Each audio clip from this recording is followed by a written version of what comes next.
Si Senator Jinggoy po ay nagbaba ng 355 million ngayong 2025 sa mga ilang projects sa Bulacan. Naggalit talaga ako. Talaga napamura ako. Napakasinungaling nitong taong to. Because first of all, hindi ko siya kilala and I have never met that guy. Noong 2023 naman, ay naglabas ng 600 million si Senator Joel Villanueva at ang SOP nito ay 30% din. Uulitin ko at parang sirang plaka na po ako, Mr. President. Wala po ako kailanman naging flood control project.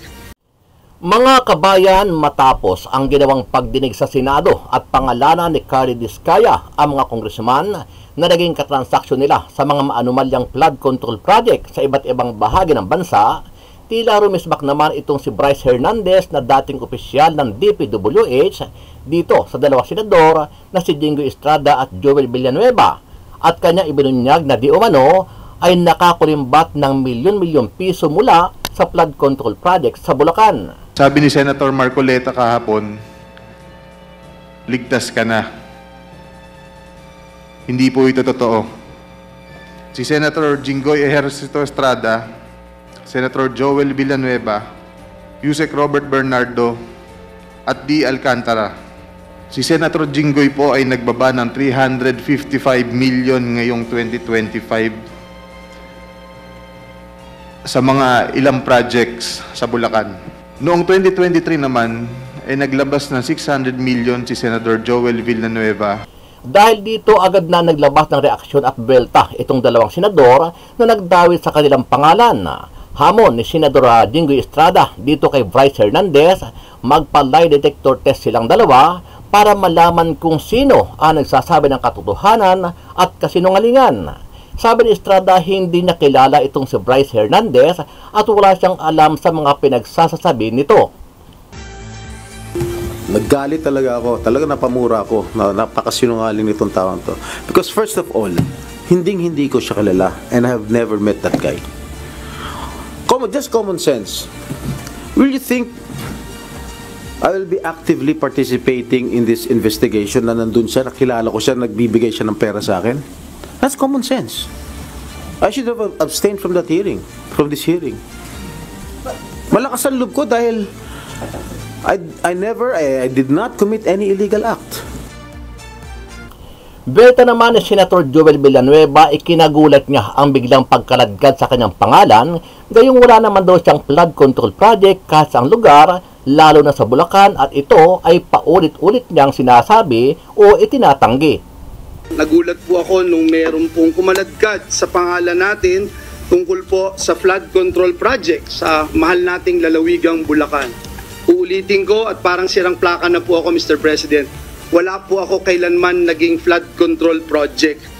Hindi ko po sasabihin na I categorically deny this accusation.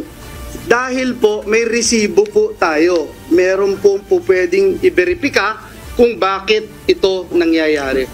Samantala, agad naman na dumipensa itong si Senator Rodante Marcoleta at ipinagtanggol ang kapwa niya mga senador. Ibinunyag ni Marcoleta na may natanggap siyang text mula sa isang congressman at di umano ay nakausap ng mga abogado ng mga Diskaya.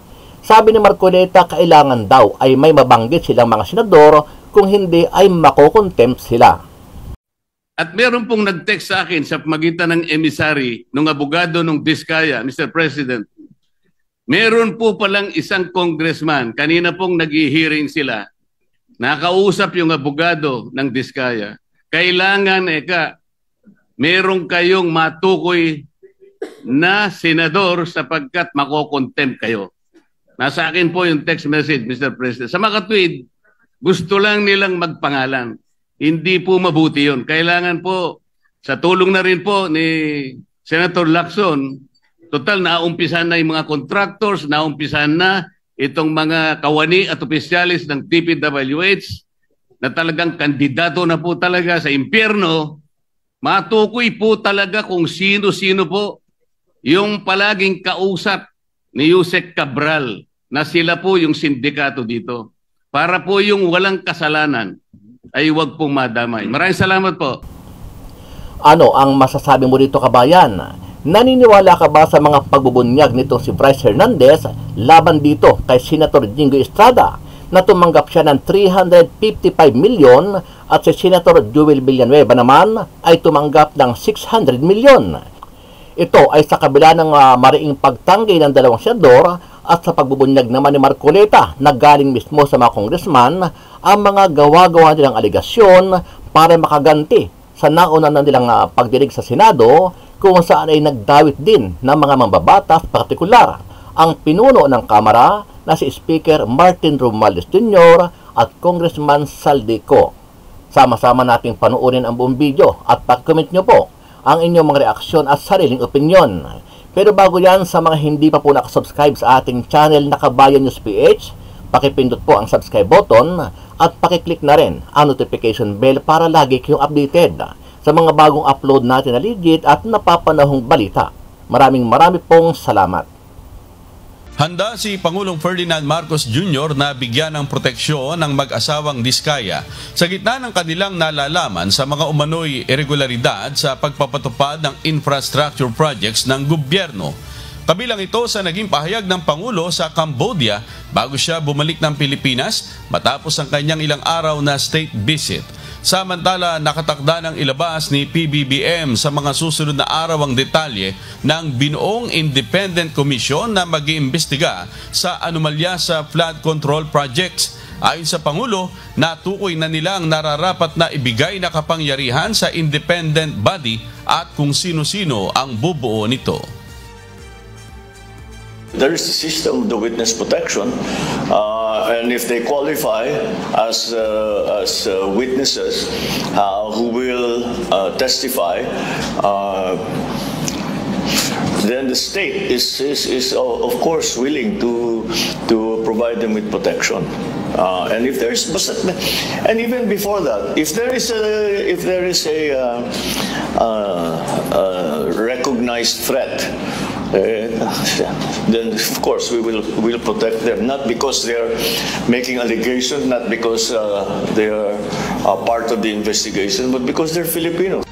Nilinaw naman ni Curly Diskaya na wala siyang direktang transaksyon kina House Speaker Martin Romualdez at ako Bicol Party List Representative Zaldico na dating House Appropriations Panel Chairperson. Kahapon, humarap din sa Infracom hearing si Curly Diskaya, asawa ni Zara Diskaya na may-ari ng siyam na construction firms. Isang araw, ito'y matapos nilang ihayag sa Senate Blue Ribbon Committee ang pagtanggap ng kickbacks mula sa kanilang mga proyekto ng ilang DPWH officials at incumbent at dating miyembro ng House of Representatives. Wala po akong direktang transaction. Hindi po ako nagkaroon ng anumang klaseng transaction sa kanila. Ay kaya nabanggit po ang mga pangalan na yun dahil yun po ang madalas na sinasabi ng mga kausap ko po ng politiko. Na binabanggit nila na kailangan ibigay mo na kaagad yung obligasyon kasi pinakukuha na ni Saldico at saka ni Speaker. Ganun po lagi ang madalas nilang sinasabi.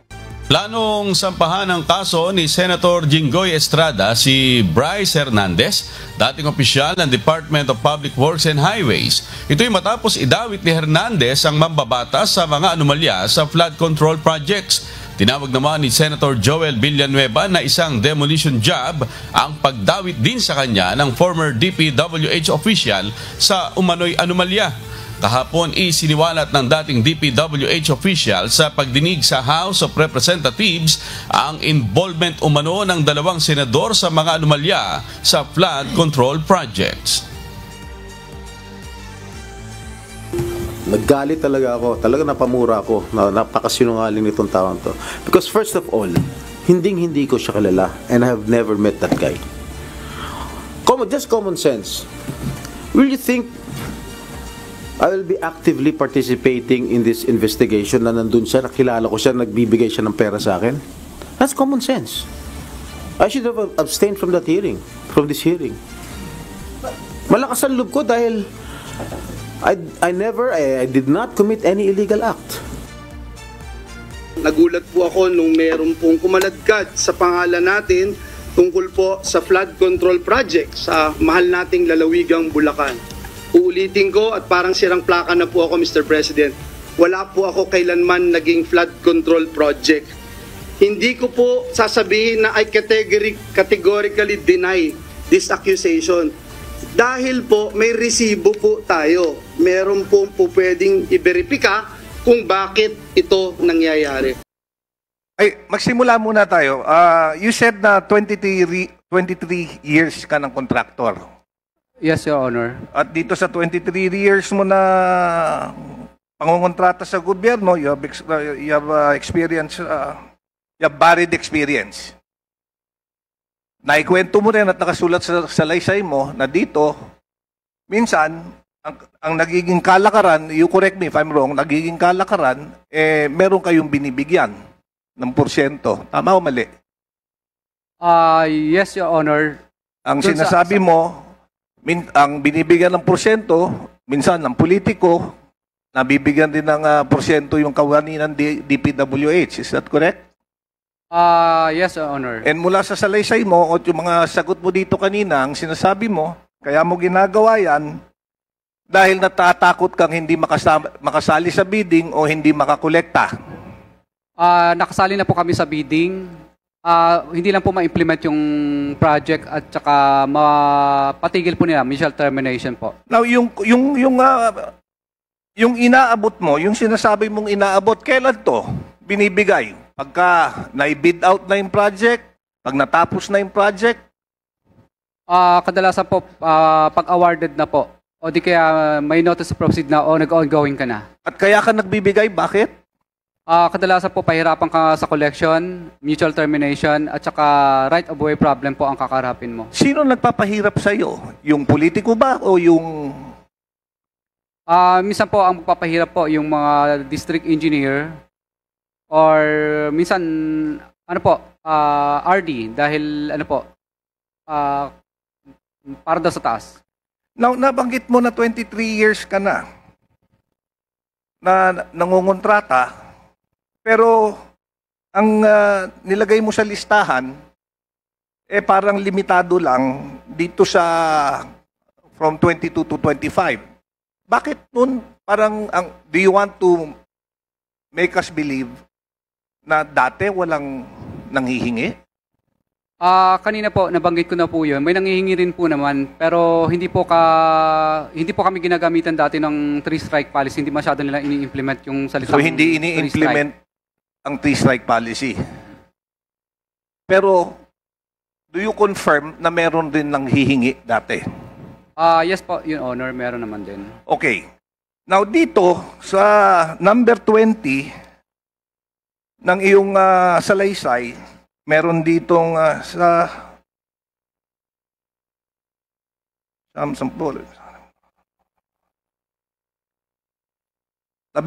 pangalan. Yes, Your Honor. Sa number 20, may 18 pangalan. Lahat ba nito nakaharap mo? Yes po, Your Honor. Maliban lang po kay Kong Roman Romulo, kadalasan po, ang kausap ko lang po, si D.E. Aris at saka yung sekretary ni D.E. Aris. Ibig mo sabihin, dito sa 18 ito, isa lang ang hindi mo nakaharap? Yes po, Your Honor.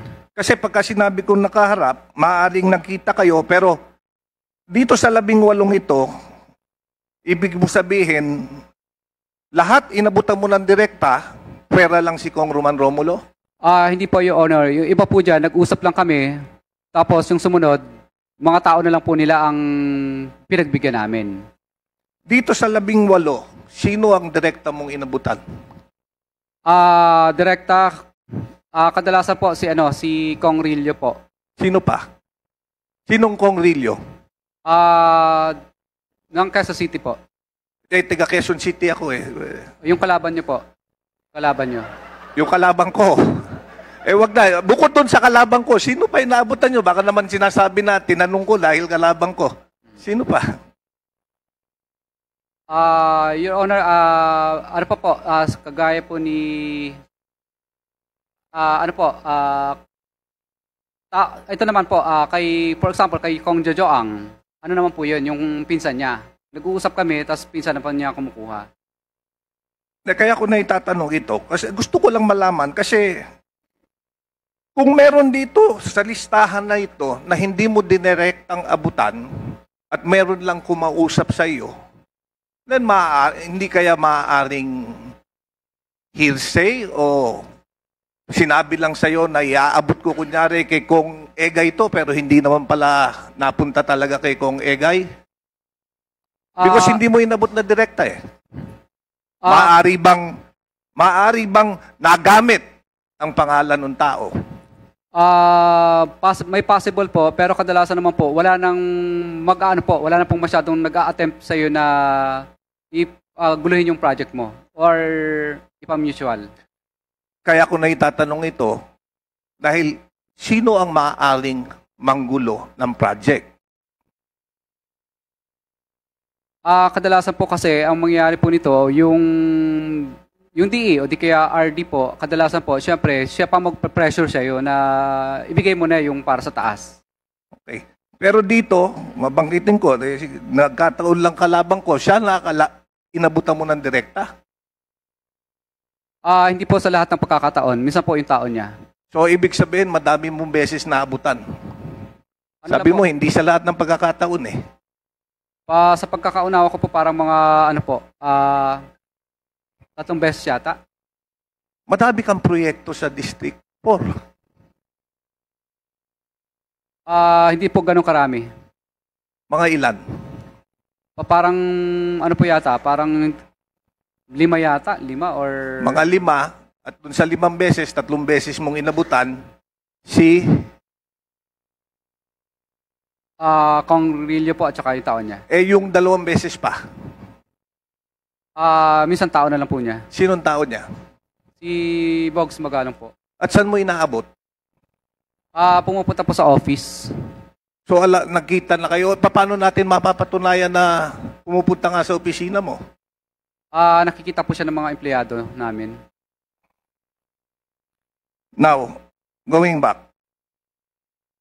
So, maaari rin, no, yung mga ibang tao dito sa listahan, maaaring nagamit rin yung pangalan if you are not sure o hindi mo sila nakaharap. Would that be true? Or would that be possible? Possible po. Okay. Kasi that would be unfair kung hindi mo nakaharap tapos nagamit lang yung pangalan. Would that be correct? Possible din po. Kasi parang pwede ako lumapit sa'yo, sasabihin ko, nangihingi si Kong Santos pero sa akin mo na lang iabot, ako na magpapadala sa kanya. Maaaring ganon pero hindi niya alam. Tama o mali? Possible po. So, posible yon. Posible ring nagagamit lang yung pangalan. Tama o mali? Possible din po. Posible. Now, paano ba yung koleksyon? Pagka nakakakolekta, na-award sa'yo yung proyekto, natapos, paano yung bayaran? Nung proyekto, hindi yung bigayan. Kadalasan po, i-deposit po sa account mo. LDAP through LDAP. Excuse me, before proceeding, maybe we can avoid mentioning actual names of congressmen because this will be... Mr. Chair, because it is contained in the statement. I mean, not in the affidavit. I mean, you have mentioned your seatmates. Oh, but that is just an example. I don't think that they were offended. What we're saying, because I'm making it a point of order, yes, let us Mr. avoid Chair. giving actual names of people seated beside you. Yes, sir. Because the record might think that they are the ones that are involved. Mr. Chair, hindi naman po ako na-open dahil We wala have to naman state for the record that Congressman Erice and Congressman Santos are just being made as an example. Yes, Mr. Chair. So let us avoid actual names of congressmen that are beside you. Okay. Mr. Chair, hindi naman po ako na-open dahil hindi naman po ako congressman noong at wala naman pong St. Timothy sa aking distrito. Salamat po. Sige po, maraming salamat. Congressman Suntay, please proceed. Thank you, Mr. Chair. So, balik ako. Paano ang bayaran? Kunyari, nagkaroon ka ng project, how does the DPWH pay? How do you receive your payment? Is it in cash? Do they give it to you in checks? LDAP po, diretso agad sa account mo. Diretso sa account mo. And, okay. So, diretso sa account mo yon. Now, kanina, there were flashed, I think, 9 or 8 companies. 8 companies lang yung pinakita kanina, but I believe there are 9 companies that you have. At pagka nakikipag-bid ka, yung 8 kumpanya mo o siyam would bid in the same project? Hindi po, Your Honor, hindi po sila naglalabanan sa isang bidding. At saka divested na po kami doon sa mga company na yon. Ba't kailan kayo nag-divest? Noong 2014, 15, saka may 16 at saka 17 din po. Pero nakalagay doon sa incorporation papers mo, yung ibang kumpanya were incorporated 2014, yung iba 2015. Pag sinabi mo sa akin nag-divest ka ng 2014 at 2015, di ibig sabihin kakasimula pa lang ng kumpanya, nag-divest ka na agad? Your Honor, naging founder po kami doon. Naging founder po kami doon sa mga kumpanya na yon. Ang nangyari po nito ay nag-divest na po kami at yung pamangkin ko na po ang naging owner kasi po tinutulungan ko po. But even under the law, even if you divest, you may still be a beneficial owner of the same. Hindi na po. Kasi nakalagay po doon, sa incorporator lang po yun. Sa GIS po, hindi na. Then why do you share the same auditor? Dahil yan po ang halos mga kilala din po nila at yun din po, nagiging consultant po ako sa mga company na to. Kaya minsan nire-recommend ako rin po sa kanila yung auditor. Why do you share some of them, why do you share the common address? Your Honor, ano po siya, paupahan po siya na building. So lahat sila umuupa? Yes, Your Honor. Di lahat rin kayo nagkakaalaman kung ano yung bibidan na project at ano yung hindi? Nakikita po, Your Honor, sa PhilJeps lahat po ng mga projects. Open bidding po siya. Now, where is Mr. Alcantara?